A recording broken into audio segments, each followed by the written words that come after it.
No, I should record it. All right. So, kind of just to keep track of things before you going. I did post that next Excel assignment. That first I should say Excel assignment. So it's now up there on Canvas. Basically, we've done everything after today. So the last little pieces that we haven't covered yet, we'll go over in today's class. Although, like all the histogram stuff we did on Monday, so you should be able to start tackling that portion of this, or I should have already been able to start tackling that portion after today. We'll cover everything we need to know in Excel to kind of complete the entire assignment. That connected assignment, which is due at the end of the week next week. So next week we won't have class Monday, so it'll basically be what we do today, and then there may be a couple questions at the end of that connect assignment that we'll cover next Wednesday. All right, so I would start kind of tackling that connect assignment, get all the way through probably with 18 questions. You probably get up to about the 14th question, and the remaining 4 you could probably answer parts of them, but parts of them we won't cover until Wednesday next week, since we don't have class Monday. Okay. So just kind of prepare for that, planning that those last few questions, you only have a couple days to answer. Okay. Any questions for me before we kind of start jumping into things here? Okay. So where do we leave off? So we were talking about measures of central tendency, right? So if you're thinking about, we've got a variable, we've got all this data, maybe a couple thousand observations, and we might want to know, like, what's the on average? What's the most common value that you might see, right? Talking about income in the US, I know that I could see someone have 0, I know I could see someone make millions, but like, what's the most common kind of value for me to see? So that we talked about, one measure would be the mean. This is something that I think probably a lot of you have already done previously, whether in high school or other courses in college. And so you're just adding the numbers up that you're given in the data set and dividing by the number of numbers that you have, right? So I think we walk through an example where we can kind of see with this commute time, we add up the commute times of all 7 employees. Once we add those up, we divide by the number of observations or number of employees we have here. That should give us our mean. Okay. So before we go, I think I alluded to the mean and the mode last class, but I want to give a little bit more of an insight before we get into a deeper discussion. So for the mean, and I said, this is notationally how we would write it. Right? I'm doing sorry.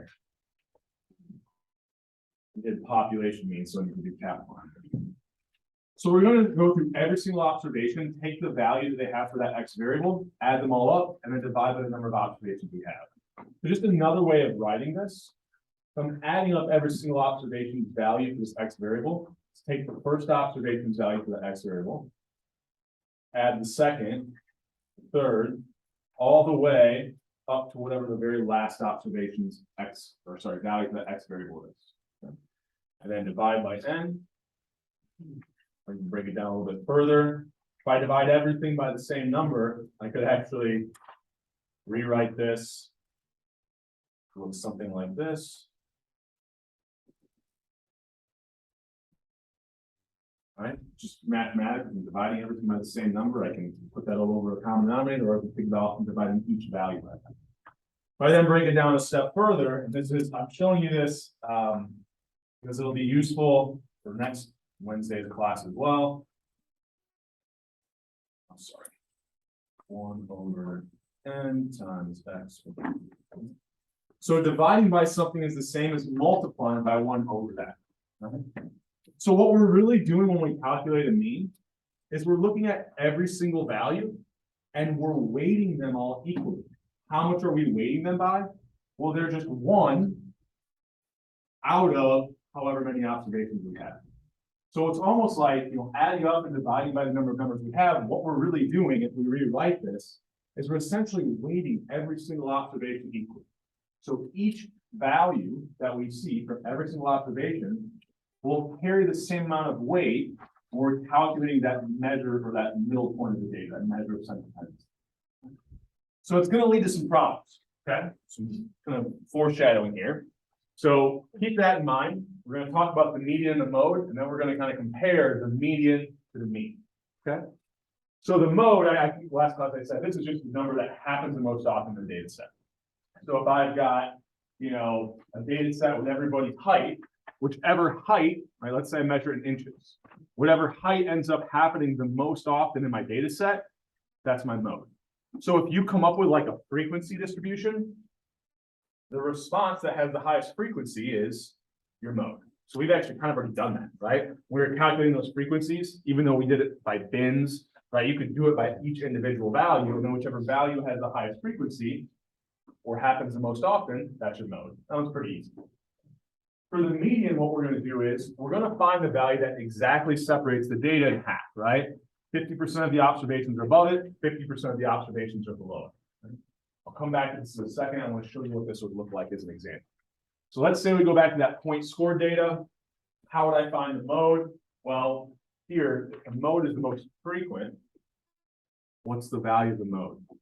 It should be fairly easy. There's only one value that happens more than once here, 35. So with a small data set, you can imagine sometimes there is no mode, right? Let's say instead of 35, this was 45, everything would have happened exactly once. I actually wouldn't have a mode, right? So really modes are only going to be used with larger data sets. Okay? What if I want to find the median? So the process that we'll use is if I want the value such that 50% of the observations will be greater than that value and 50% will be below, I'm going to use this method of cross off the highest value and then cross off the lowest value. So 35 and 15. Okay, I chose the wrong 35, but it doesn't matter what order you're at. 35 and 15. Then cross off the next highest and the next lowest value. 35 and 16. Next highest, next lowest, 28 and 18. And I'm left with just one value in the middle, which is 20. So 3 of these observations will be greater than 20, and 3 of them will be below, right? It exactly splits that data in half. Okay? So that's kind of if you're doing this by hand, how you would do it. Right? So if I asked you to find the median of this commute time data, get everybody as recorded for being here today.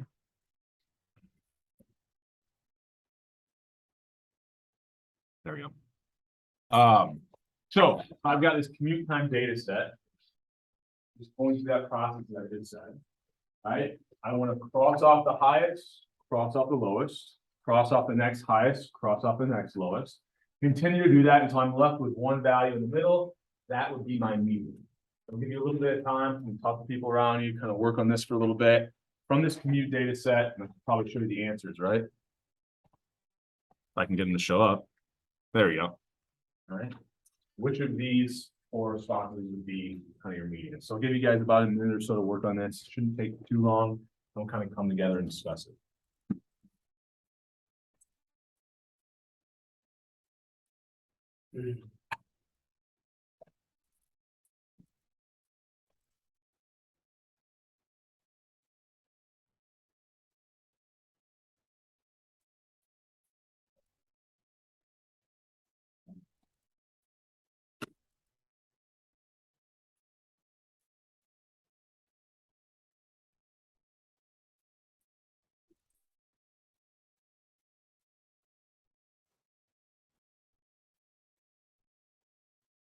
So sometimes I'm nice. So I'll walk you through this. If you're paying attention, it should be easy all the points, right? So another way that you can do this might be a little bit easier, is especially with a small data set. Let's just write these out from smallest to largest. So the lowest is 20. What are the next lowest two? 35 and 35. What's the next one? 40, 45, 50, and then 90. So if I've got them written out, and I could do this vertically as well, but you can kind of see it becomes a little bit easier to see. Well, instead of doing one by one, I could just say, cross off the lowest 3, cross off the highest 3, and I'm left with that one value in the middle that exactly splits my data into 50% above, 50% below. Right? So hopefully everybody gets this one correct. So if you have an answer, it's still open. Make sure you can always change your answer to the correct one. So make sure you get this answered. I'm going to close it out. So I think I counted 18, but maybe I'm not. Oh, I think if someone might be missing. All right. All right, there we go. So everybody make sure you get an answer in. All right, I'm going to close this out. Okay. So what should the answer be? Or, right? It's not a trick question. I just walked through with you guys, right? Sometimes I'll be kind like that. So we can kind of go through, do this by hand. You know, you can imagine if I rearrange the values, sometimes it might make it a little bit easier. This probably isn't going to be something I might, you know, I'm probably going to necessarily ask you when it comes in. I might ask you for a median. It'd be a pretty easy question if it's on the exam. It's pretty easy to do with a small data set, all right? But what happens if I had an even numbered data set? So I kind of skipped or glossed over that. But let's say I had two values left in the middle. Well, if I cross those off, I'm left with nothing, all right? So if I have an even numbered data set, I'll end up with two values in the middle. So all I'm going to do there is just take the average of the two that are left in the middle. So here my median would be 41, right?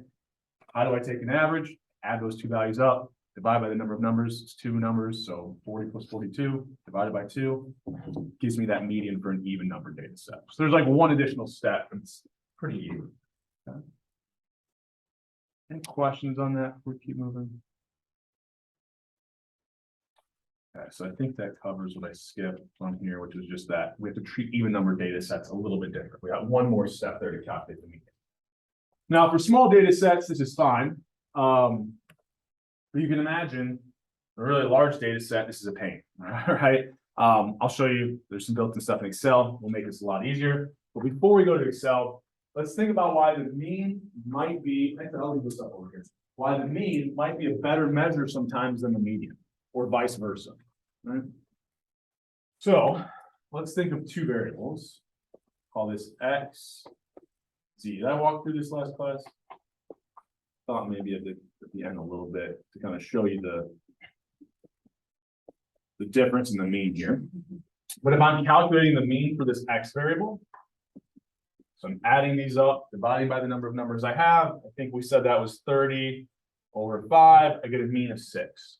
All right. If I want to calculate the mean of this other variable Z, I add these all up, divide by the number of numbers I have, I should get 24. So I'm pretty sure we did that. Correct me if I'm wrong, but I'm pretty sure we did. I think what I skipped, because I hadn't quite showed you the process, or maybe I alluded to what the median would be, but right here, if I cross off the highest, cross off the lowest, notice these two variables would both have, so I'll call this the median of X is 6, and the median for this variable Z also ends up being 6. All right. So you can see for a small data set, these really extreme values, because they are basically treated equally to all their observations, right? We said each one's weighted equally. Those really large values will greatly influence the mean, right? So if I have really large values, it's going to increase that mean a lot, but it's still just one observation. So when I'm calculating the median, it still kind of just gets crossed off once.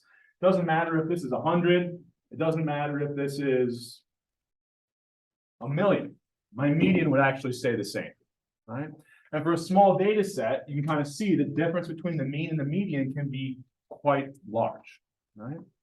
Now, as I get higher and higher, so I think what I've got here is, if I have a perfectly symmetrical data set, so I'm almost jumping the gun there, but if I have a perfectly symmetrical data set, right? Every observation is equally as far, for every observation that is 2 away from the mean here, I have one on the other side to match it. Observation that's 4 away, I have one on the other side that matches it. So that's the idea that my data set's symmetrical around that middle point. So if that ends up being the case, my mean will be equal to my median. And if I have a larger data set and I can actually calculate a mode, I end up having the mode being equal to those two values as well. How can I kind of visually identify the mode? Well, if this is a frequency distribution, right? Like let's say we came up with this, we have all these little rectangles underneath it, kind of representing those bars that we created for the histogram. Wherever the highest bar is, that's where the most frequent kind of responses for that variable are. Right? So the highest point in the frequency distribution is also going to represent my mode. If I've got some extremely large values in my data set, what ends up happening? Well, these really large values on the right hold the mean up quite a bit, but they don't influence the median near as much, which we can kind of see, right, play out over here. So anytime I have extremely large values, I'm going to have a longer right tail, which is how we said we identified a right skewed distribution. But really the reason why it's right skewed is because these extremely large values hold the mean up a lot, but don't impact the median near as much. So if my mean is to the right of my median, I've got a right skewed distribution. So explicitly say that here might be a good thing to write down. Right? So whenever the mean is to the right of the median or greater than the median, we say it's a right skewed distribution. You can kind of imagine if I had extremely low values, it's the exact opposite, right? These really, really low values, potentially even negative values, could really drag my mean down, make it lower. So when I have this long left tail, these really low values will pull the mean down more to the left, but it won't impact the median as much. So if my mean is to the left or less than my median, that's when we say we have a less skewed distribution. So even if I can't see my frequency distribution, I can't see if it has a long left or a long right tail, I can determine what type of skew it has by that relationship between the mean and the median. Okay. Any questions on that before we keep moving? Yeah. Would you be able to identify by which way that long tail is going?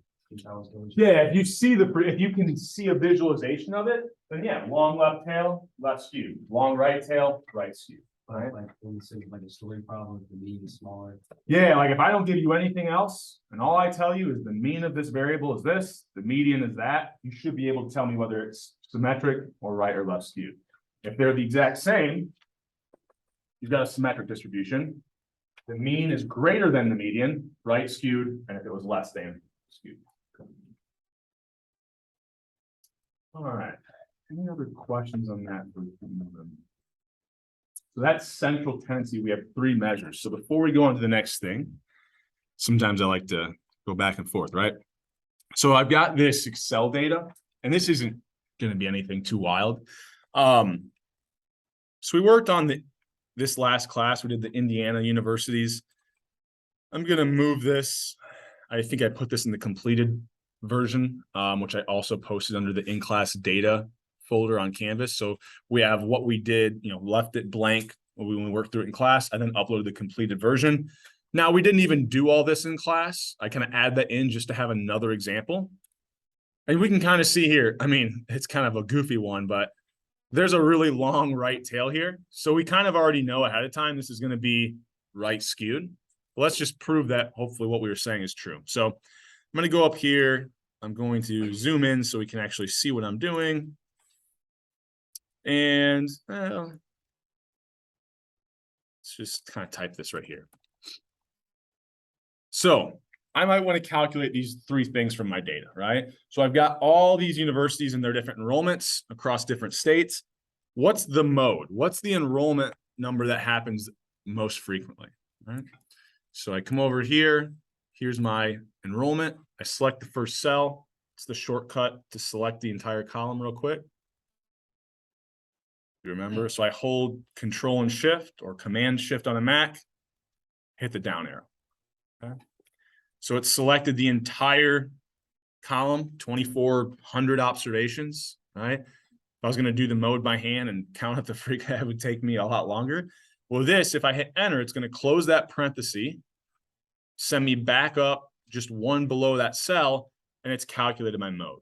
Now here with student enrollment, I don't know if I'm really going to use the mode. I don't think it's that reliable. If you think about what enrollment happens most frequent, I mean, we're talking about student by student. There's probably a bunch of universities with 1,762, 1,763. I'm guessing this only happens like 2 or 3 times, right? It just happens to be that something gets repeated. Right? But if we had a different data set, that would be a nice, useful way to find the mode pretty quickly. If I wanted to find the median, well, guess what? It's just equal sign median, right? That's the function that I need to use. So I'll select that very first cell, Control Shift or Command Shift on a Mac, hit the down arrow, hit enter, sends me right back up. Now I've got that median, okay? Now here's where people that write Excel, I don't know. For a stats class, this is annoying, but in general use probably makes more sense. another word for the mean, I think I already said it today, is we're calculating the average, right? Most people would reference it as the average. So instead of being equal sign mean, it's going to be equal sign average, right? It's really two names for the same thing. Right? Mean is a little bit more technical, but here we're finding the average. So I'll go over, select that column of data again. Now I can see my mean is quite a bit greater than my median. So just like that frequency distribution showed us the visual, what type of skew does this have? The mean is greater than or to the right of the median. We've got right. Nope. So if it's to the right, right, it's where does the mean fall relative to the median?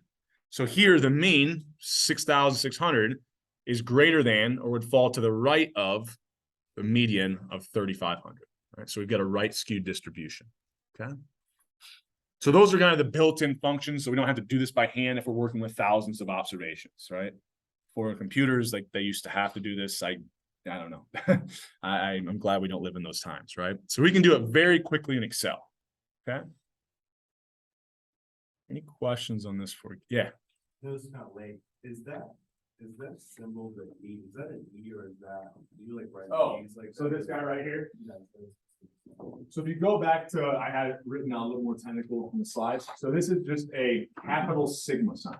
Okay. Familiar with the Greek system here, like some of you then might use it, right? It's this sigma sign, which simply means take whatever's to the right of this sign, go through every single observation and add them all up. Well, here there's just an X, which just means the value for that X variable. Go through every observation and add up all those values for the variable X. So basically all this is saying is, if I wanted to find the mean of the average of this undergraduate enrollment variable, take each observation's enrollment, add them all up. Then once I do that, divide by the total number of universities or total number of observations I have here. Yep. Yeah, I'll shorthand it using on the board.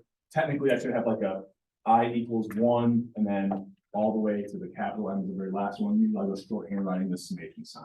We're not going to do anything in this class where we don't add up every single observation.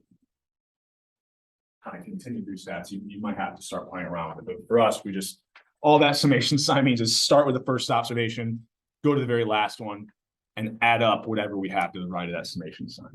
Here, just the value of the X variable. Any other questions on this before we kind of move on to the next topic? I think this measure of central tendency isn't too bad. Like I said, some of it you've probably already seen before. Okay. Maybe like, I don't know, even going back to like science classes in high school. So let's go back here. Went through that. So the next thing we're going to talk about is, now that we know where the middle point of our data is, we want some type of measure of how varied is that data, right? Because if I had a data set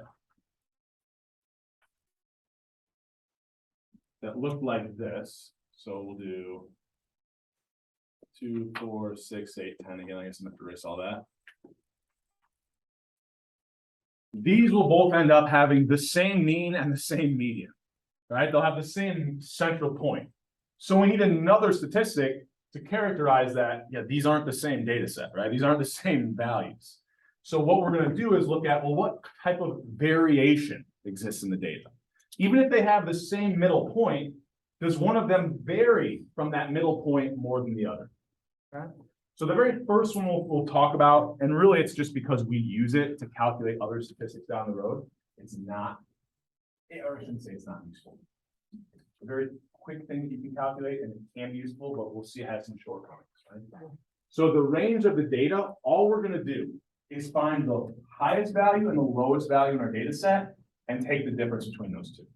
So here, the largest commute time is 90, the smallest commute time is 20. My range would simply be 90 minus 20, or 7.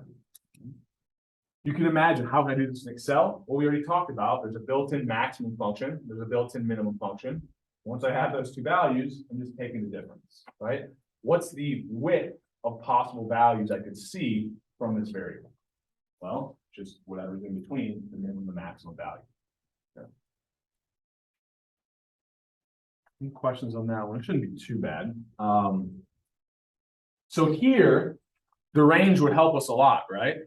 So if I calculated the range for this variable X, it's going to be what? 10 minus 2 or 8. What's the range of this variable z?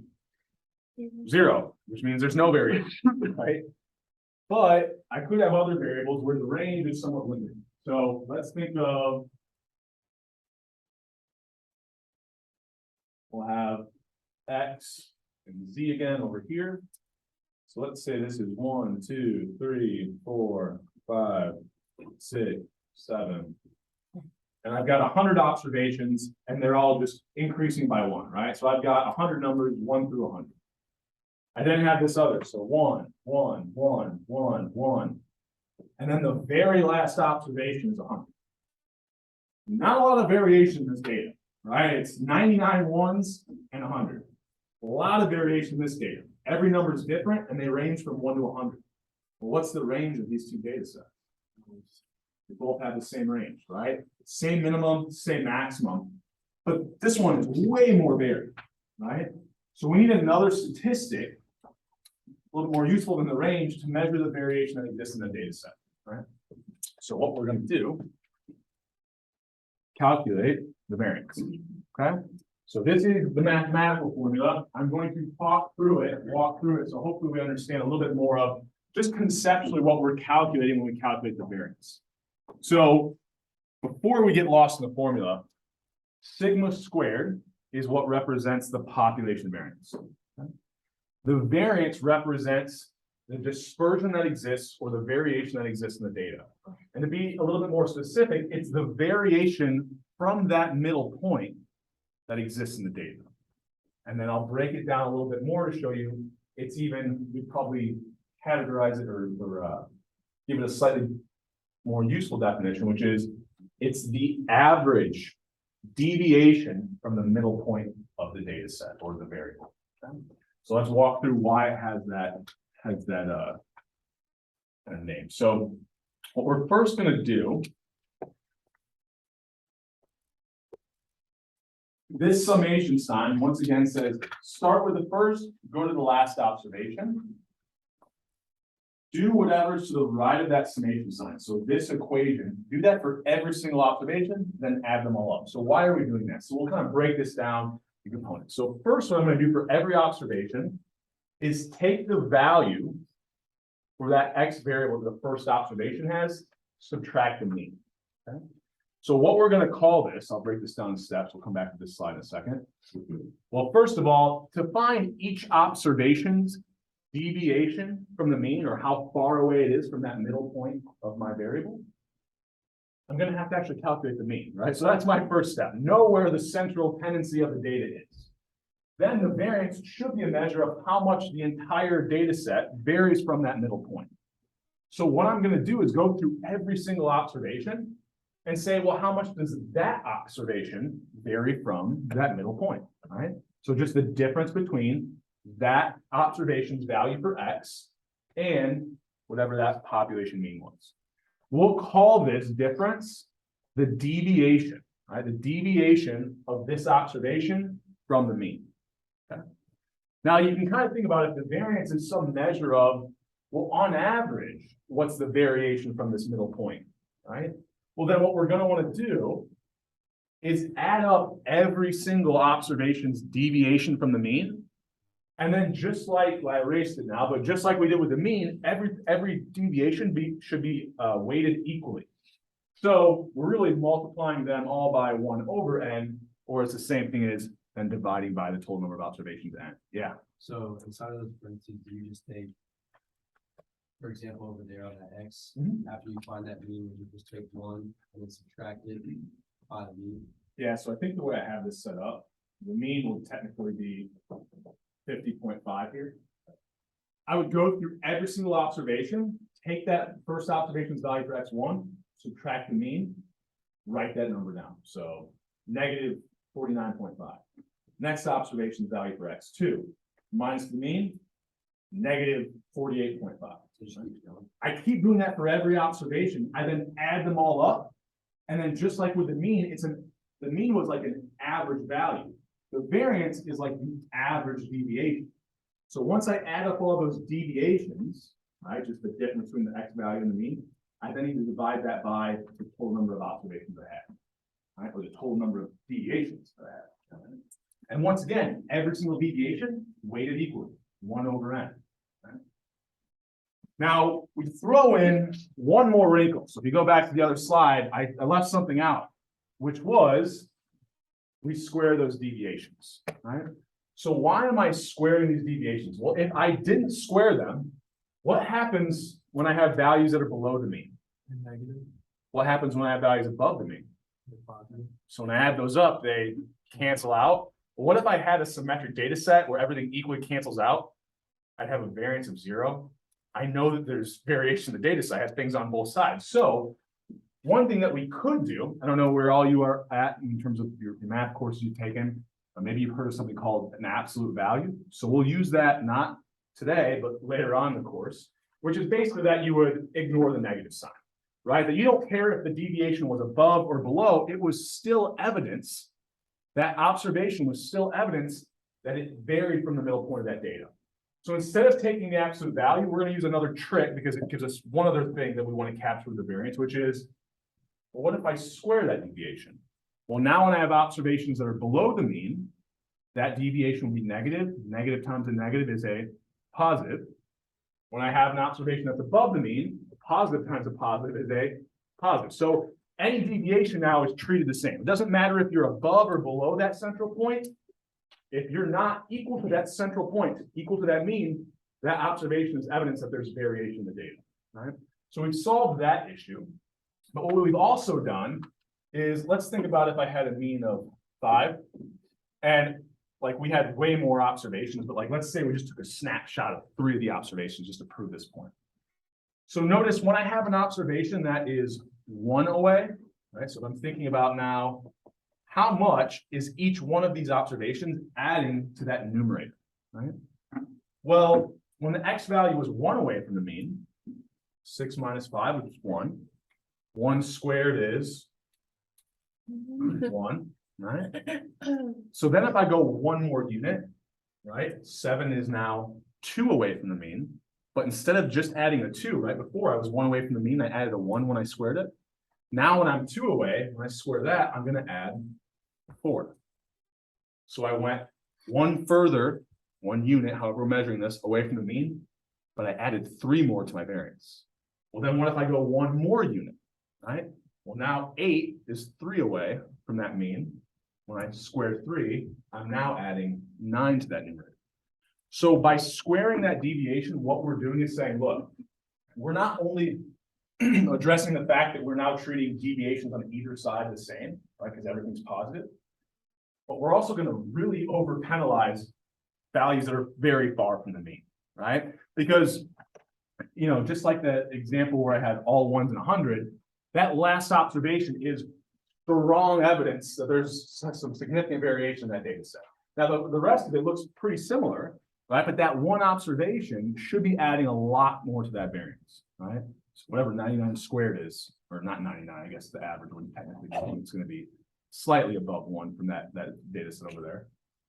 But that value of 100 would add a lot to the variance. Excuse me. And that makes sense because it would be very strong evidence of variation. Now it's just 1 out of the 100 observations, right? And that kind of gets averaged out, but that is kind of the general idea. Okay.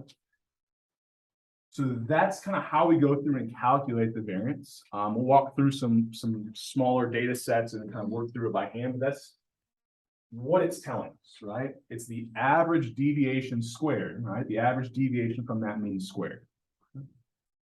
Let me think of anything else I want to say at this point before I go to the next thing.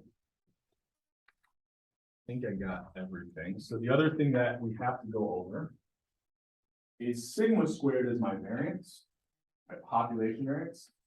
S squared, using that English letter, and we said that is our sample data statistic. So S squared is our sample variance.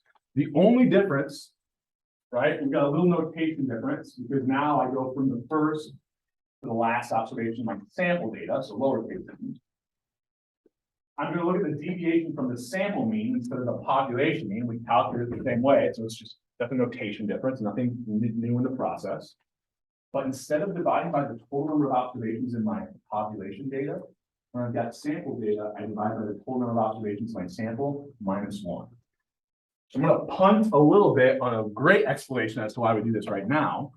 But this becomes important when we start doing things like confidence intervals and hypothesis testing, because it accounts for the fact that when we're dealing with sample data, we could have always oversampled extremely high or low values, right? And so we're always going to err on this, or we could have, oversampled values close to the mean. So we always want to overestimate what the variance is. So why does dividing by n-1 overestimate the variance?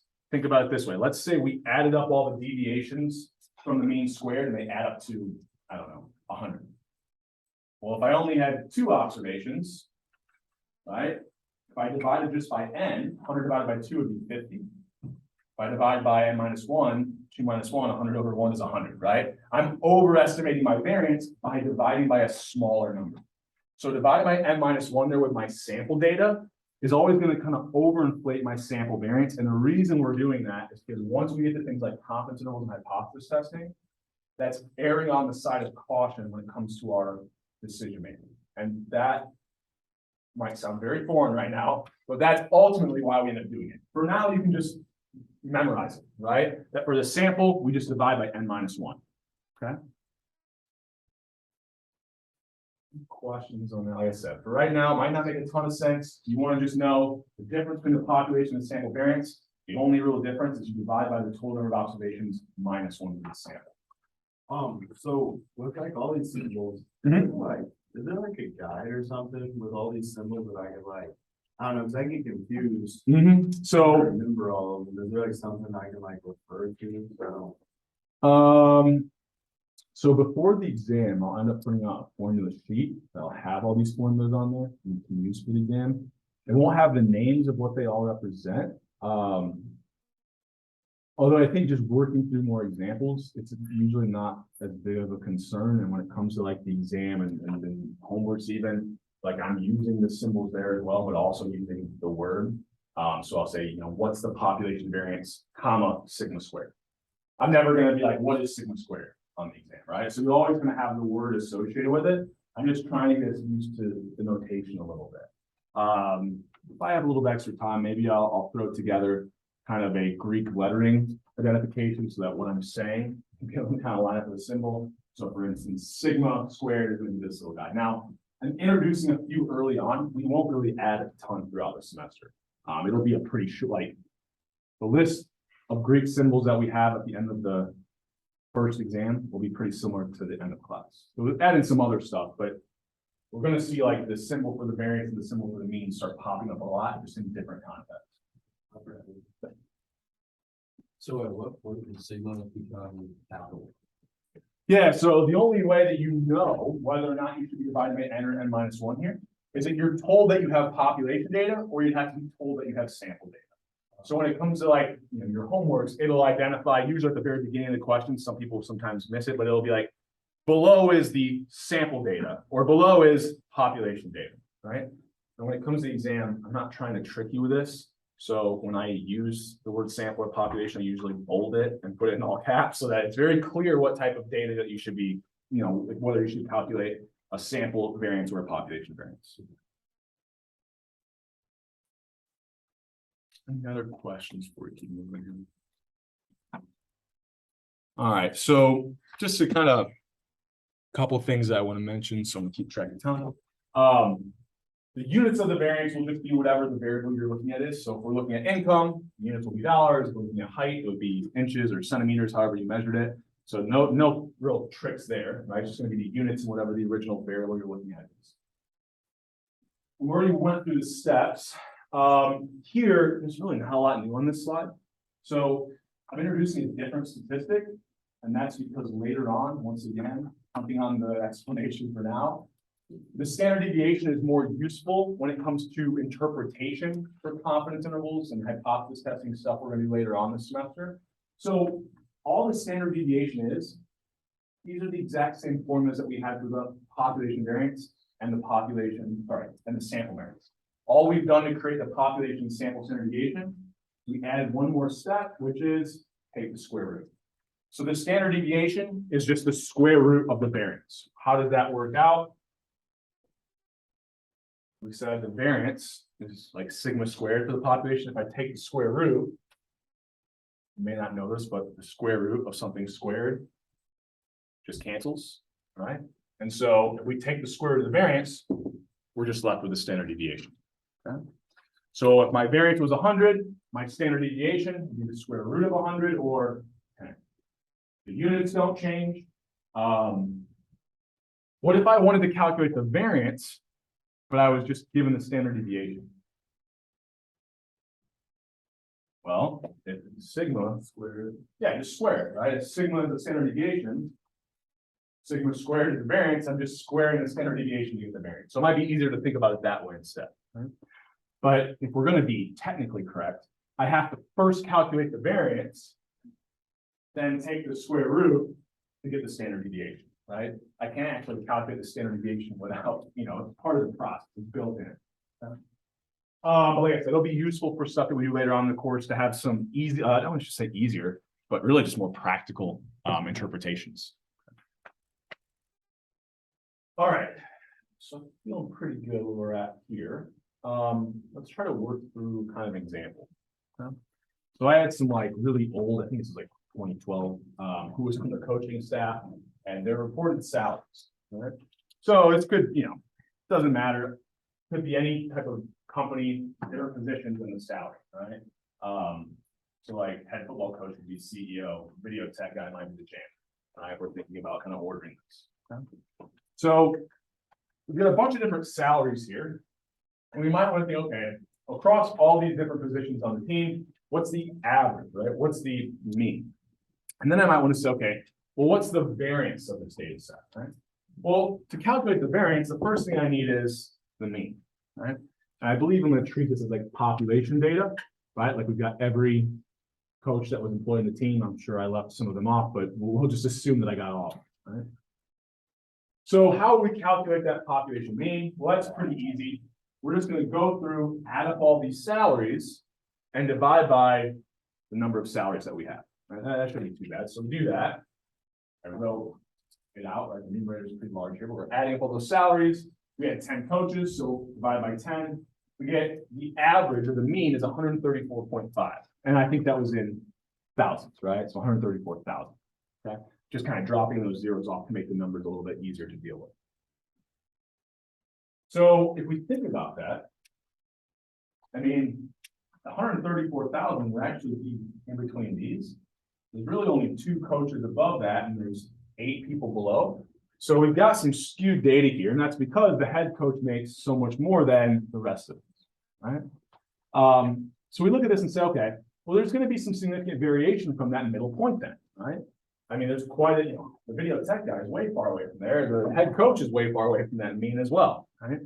So how would we calculate the variance? So first thing that we do is we calculate the mean. We already did that. Second step, go through every single observation, subtract the mean, so 489 minus that 134.5, that was the mean. Square that, write that number down. Go to the next observation, 150 minus the mean of 134.5, square that value, write that number down. And in practice, I would do this. I would just create a column right next to the original data where I'm writing down each one of these deviations squared. Then when I'm done, add them all up and divide by the number of observations I had, which here we said was, I think, 10 coaches, right? So we've got our mean. We then kind of, how do we find that population variance? We go through every single and this is going to look like a mess, right? This is why I said it might be nice to just write the column down, because if I try to type this all in my calculator at once and I don't write down the intermediate values, this is what it looks like, right? Put the head coach's salary minus the mean, square that value, add that. The next coach, I think it's the offensive coordinator, minus the mean, square that, and then do it for every single bit observation, add them all up.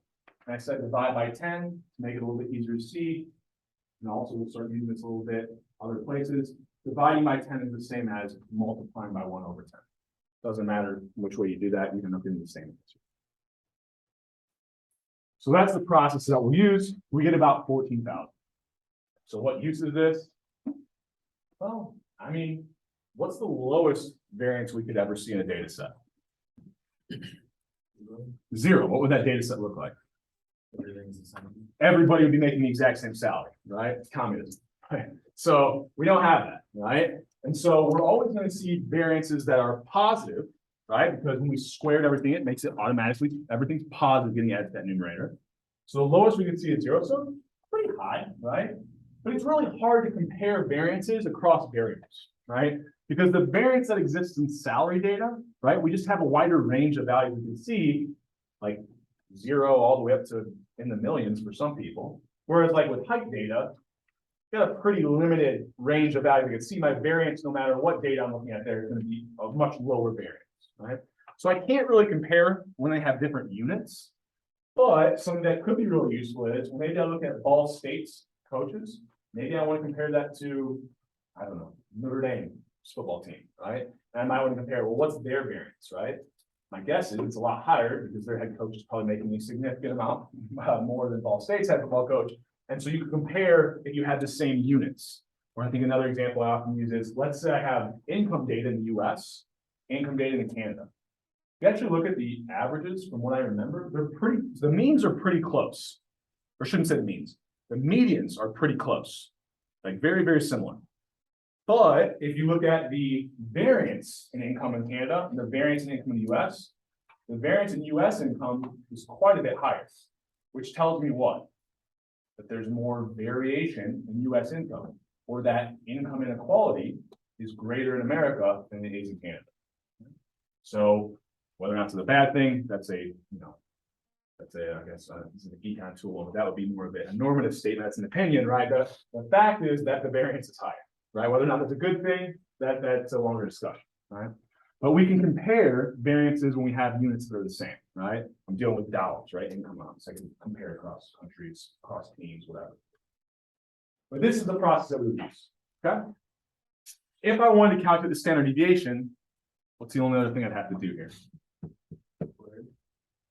Take the square root, yep, or square, yeah, take the square root. So we could do that. We could also do like I suggested, especially if you're doing this like on an exam with a small data set. Usually I wouldn't give you this many observations, it would take a lot more time. But right here, if you wanted to check, you go through every observation, subtract the mean, square that value, write it down. Right? I do that for every observation, then add them all up. That value essentially is the value that's in my numerator, right? It's the deviation squared, all summed up, all added up. I then have one more step, which is divide by the total number of observations. So I'll take that value, divide it by 10, and that's how I come up with my population variance.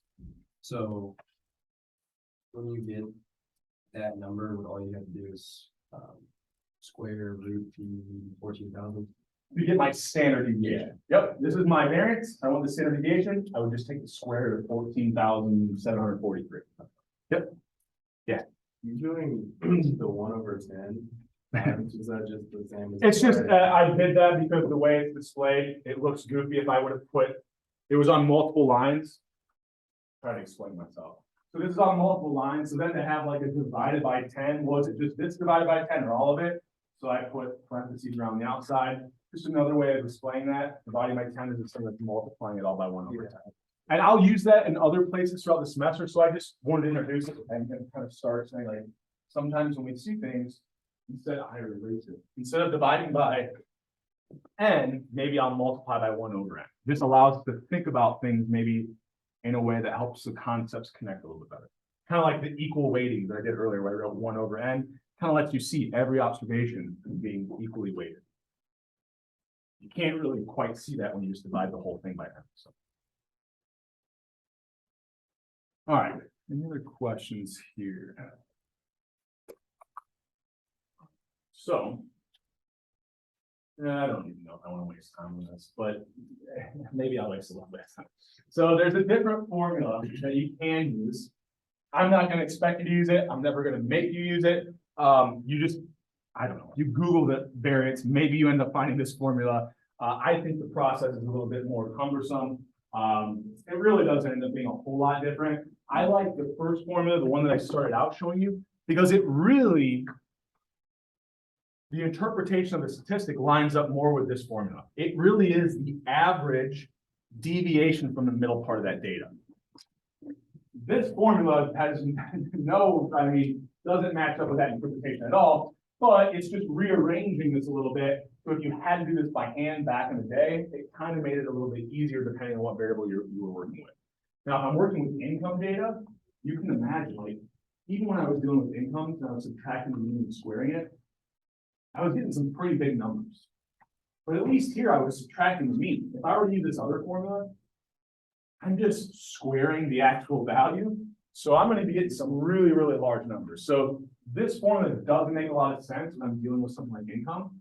But if I'm doing it by hand, it could make things where I'm dealing with smaller values a little bit quicker, a little bit easier to do. Like I said, I'm not going to expect to use this, but it's kind of interesting. Also allows me to kind of show you some fun math stuff. So let's say we start out with the formula that I showed you. It's just a sample variance.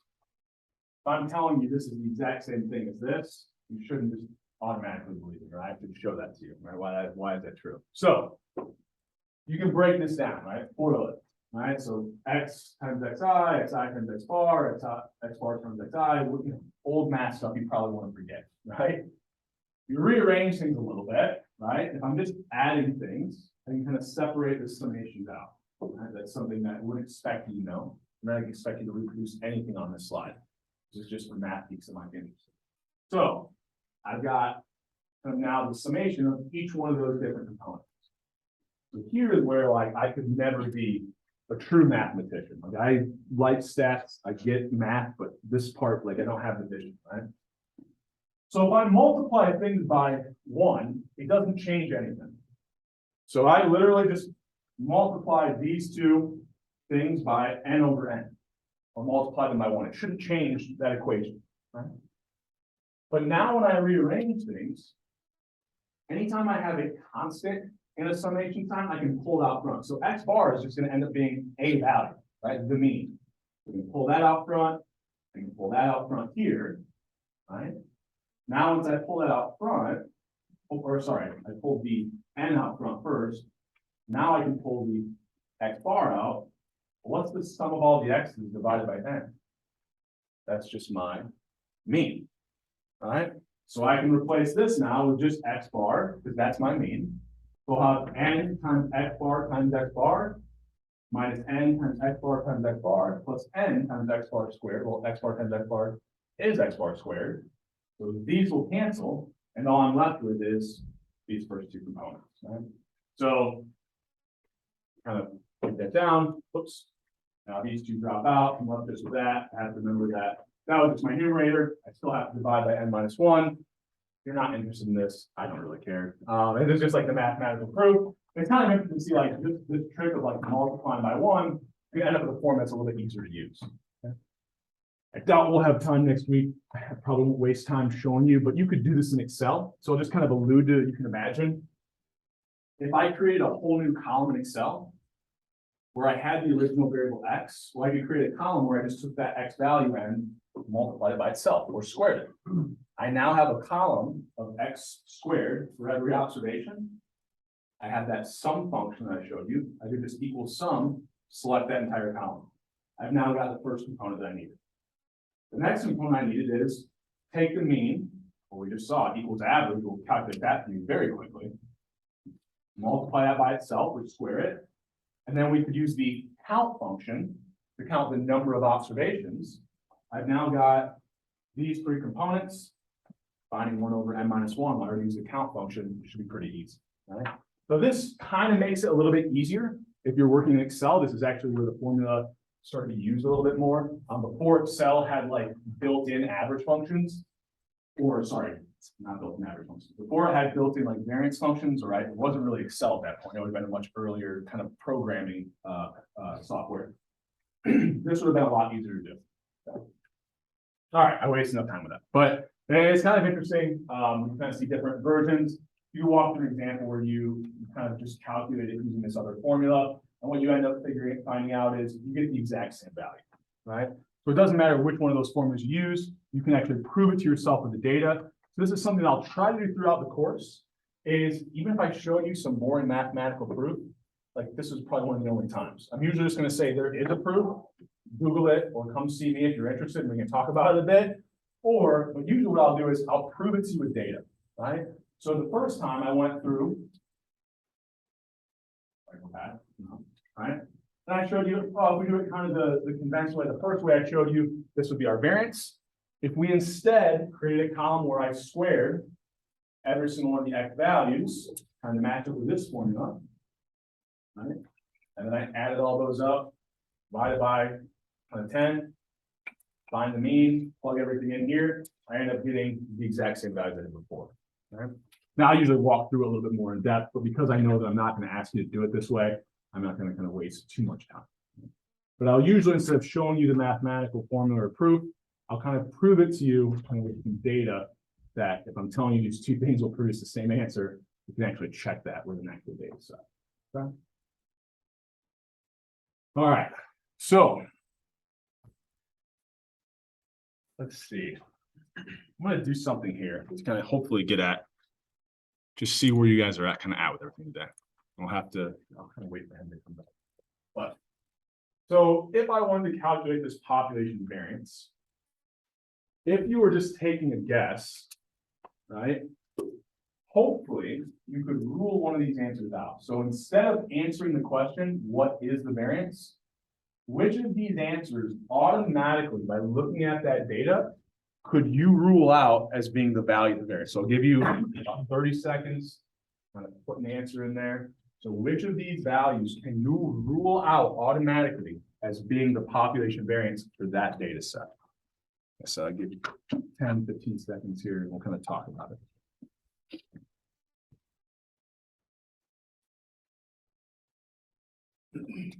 So I'm looking at those 4 possible answers. One of them I can rule out as the population variance. Okay.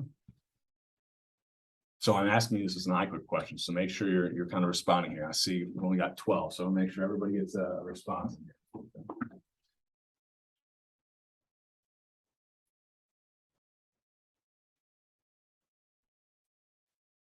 I still see.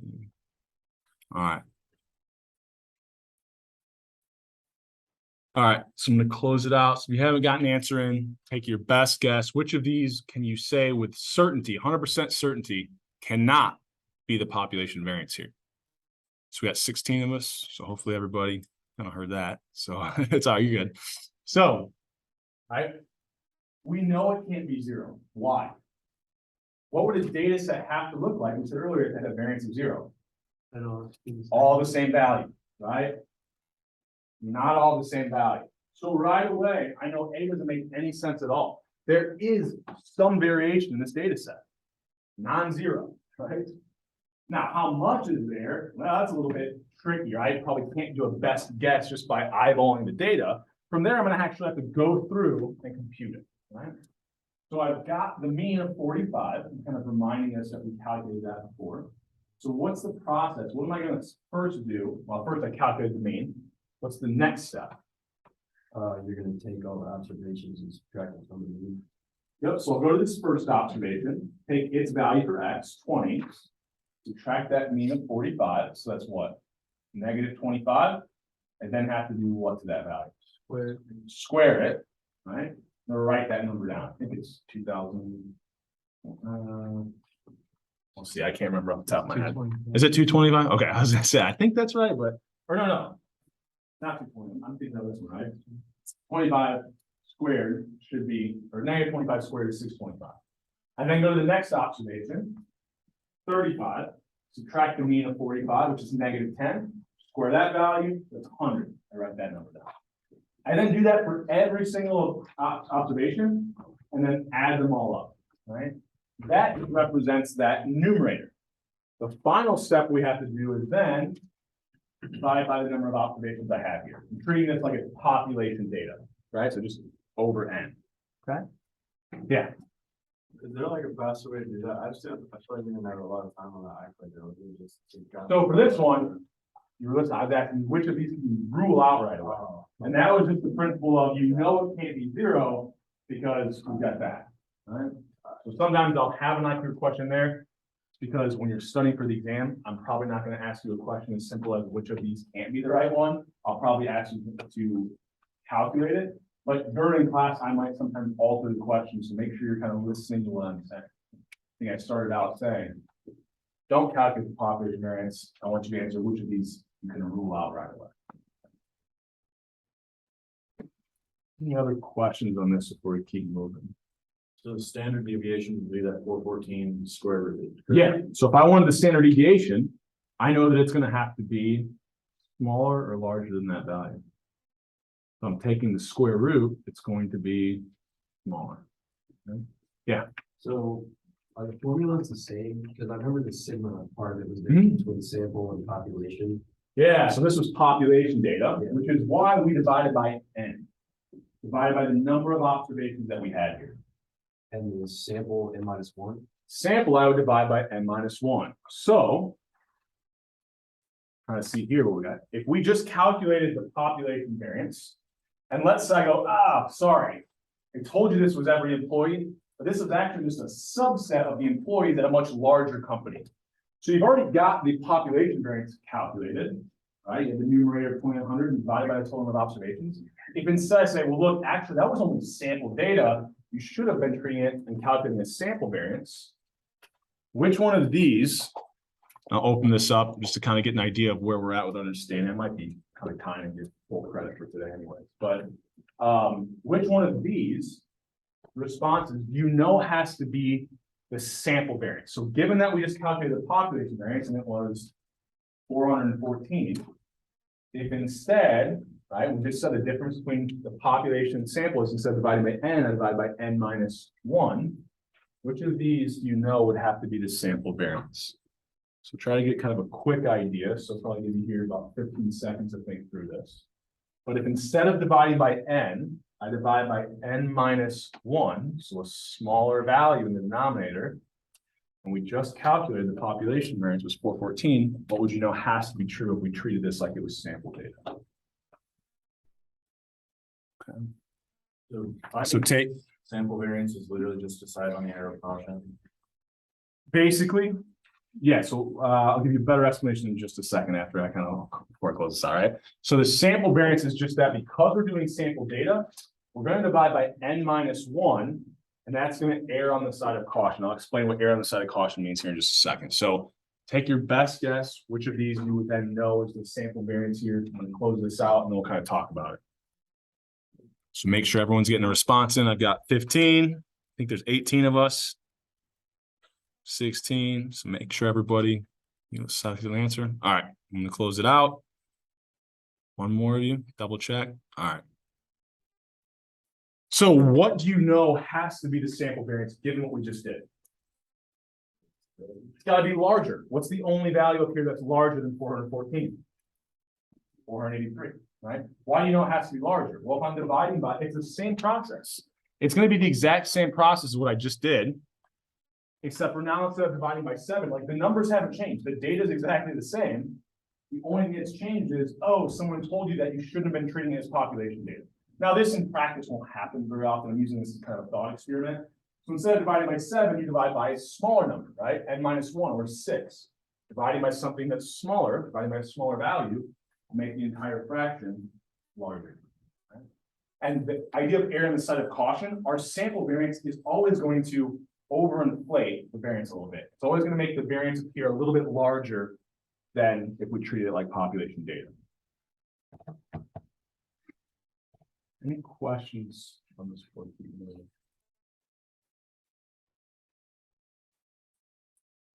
So, I don't want to go through this. We kind of talked about this. All right. How much time do we have left? Okay, perfect. So I'll show you a couple things in Excel, and then I'm going to show you one more thing on the board. Maybe we'll get out a little bit early, okay? Because the stuff in Excel is pretty easy. So we're just going to go right back to where we were before. Let's say I want to calculate population variance. Whoops. Population standard deviation, sample variance, sample standard deviation. So before I do this, I want to put a caveat. This is either population or sample data. So I'm showing you how to use the built-in formulas, but you should only ever be calculating one of them, right? Depending on if you have population or sample data. But here I'm just going to show you what the functions would be, okay?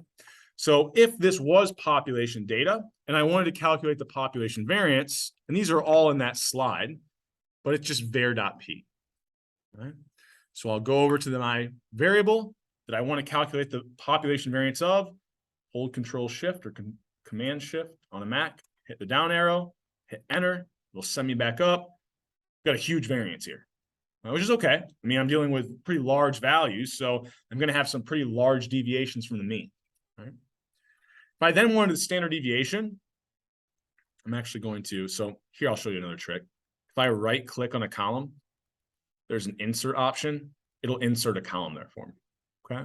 That's just, I'm not like, I guess I can't like put that on an Excel homework or something, but that's just like a nice, easy trick as you're kind of working in Excel.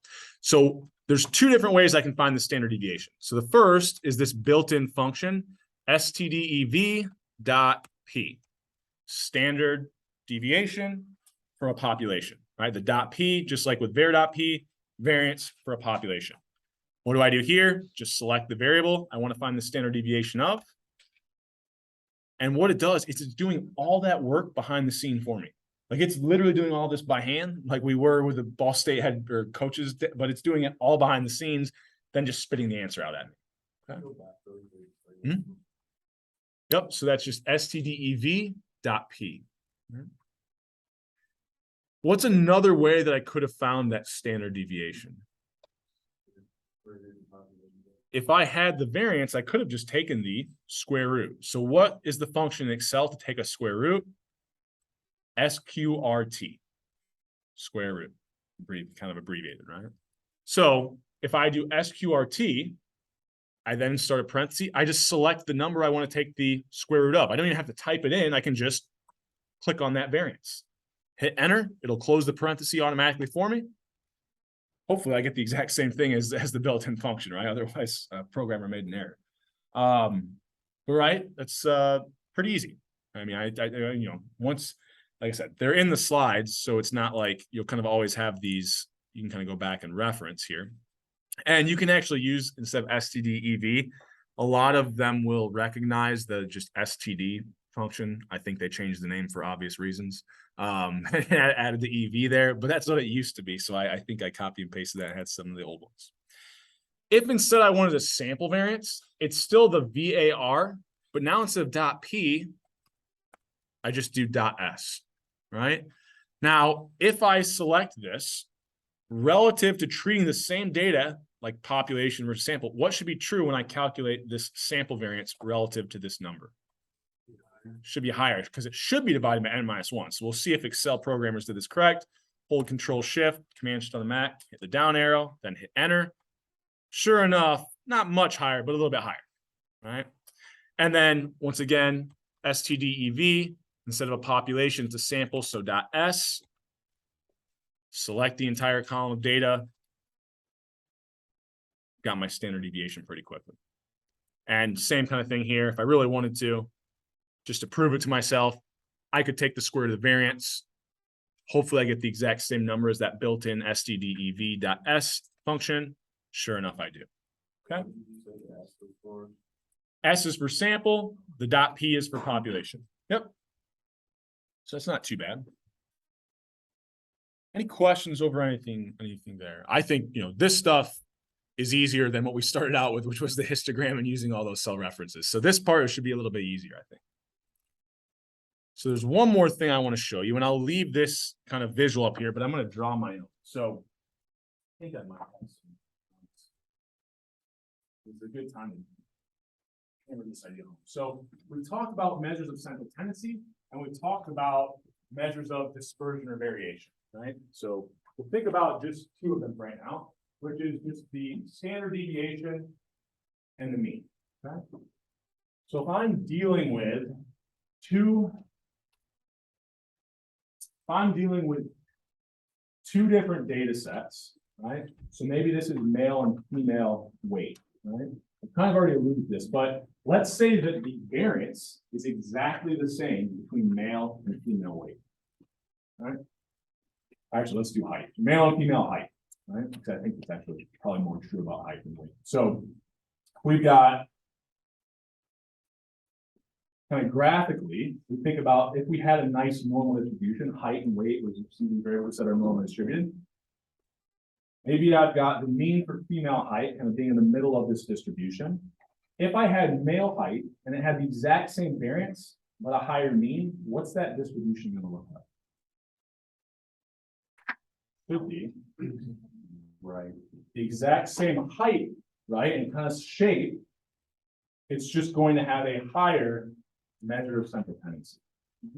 So anytime we see differences in the mean, when we're visually thinking about these, it's going to shift my distribution, right? Now, one thing that's kind of interesting is that males are much more volatile than females. And this applies in like a bunch of different measures of biology. So the thing about here, we know that male height on average, right, is a little bit higher, right? Now you'll notice, cool thing about distribution is it shows you there's some males whose height is lower than some females, right? There's kind of this overlap in the distribution. What also ends up being true is not just that there's a difference in mean, but that male height has a much higher variance. So what does a higher variance mean? So taking a step away from that example for a second, notice this black line down here. It's got a standard deviation of 2, or a variance of what? 4. I guess we square that. This blue line is a standard deviation of 0.75, or a variance of what? 9/16. So much lower variance, right? So notice when I have a lower variance, my distribution is more peaked. Well, why is that the case? Well, because when it's more peaked, what this is really telling me is that observations really close to whatever this mean value is are way more likely. Remember, my frequency distribution is how often I see these values. So a much more peaked distribution means that the values that are near the mean are way more likely. And that values further from the mean are, very, very improbable, or not very likely. Whereas when I have a higher variance, there's more variation, there's more dispersion from that central point. And I've got a higher variance, like down here on this kind of flat curve. The values near the mean, not near as likely, right? And then the values further from the mean are way more likely for that blue frequency distribution that had a much lower variance. Right? So a higher variance means I get a more spread out distribution, or think about it as a flatter distribution. That the values further from the mean start to become more likely, so my tails get higher, right? Higher representing more frequent, and then the values near the mean become less likely. So I get kind of this squished down looking kind of distribution when variances are higher. So if I'm thinking about kind of female height, right? Maybe the mean is right here, and it has some variance. I don't know. Let's say it's, 100, right? For male height, we know that it's going to have a higher mean, but it also ends up having, and like I said, I'm just going to choose some value, a higher variance. So when I draw that distribution for male height, it not only is going to have kind of this middle point that's further to the right, but it's also going to be looks something like that, right? And so the mean is higher, but it's a much more squished distribution, right? Probably should stop recording here, but you can actually do the same thing with IQ. Like I said, males are just more volatile in like every measure. So because you get these really long right tails, think about it this way, male and female IQ are like, the average is almost the same. It's like 102 and 103. This is basically the same. But males have much higher variation, higher variance. So they get a real flat kind of in the middle, but then fatter tails. So what does that mean? It means that really, really low IQs, you'll see a lot more males with really, really low IQs than you would females, right? Vice versa on the other end, you tend to see a few more kind of, males on the higher end than females, but kind of you have those fatter tails, right? So you can do this with any variable, it doesn't have to do generating kind of compare countries, all these other things. This is kind of the usefulness of understanding distributions based off just the statistics of the mean and the variance. Okay? All right, so 1 minute spare, not a whole lot earlier today. We should be pretty set up for next week. Like I said, we won't be having class Monday because that's Labor Day. So if you have any questions, I won't be in my office on Monday, but feel free to email me. I'll try to check my email as frequently as possible and get some responses out. Okay. All right, I'll see you guys next Wednesday. Have a fun, safe weekend. See you then.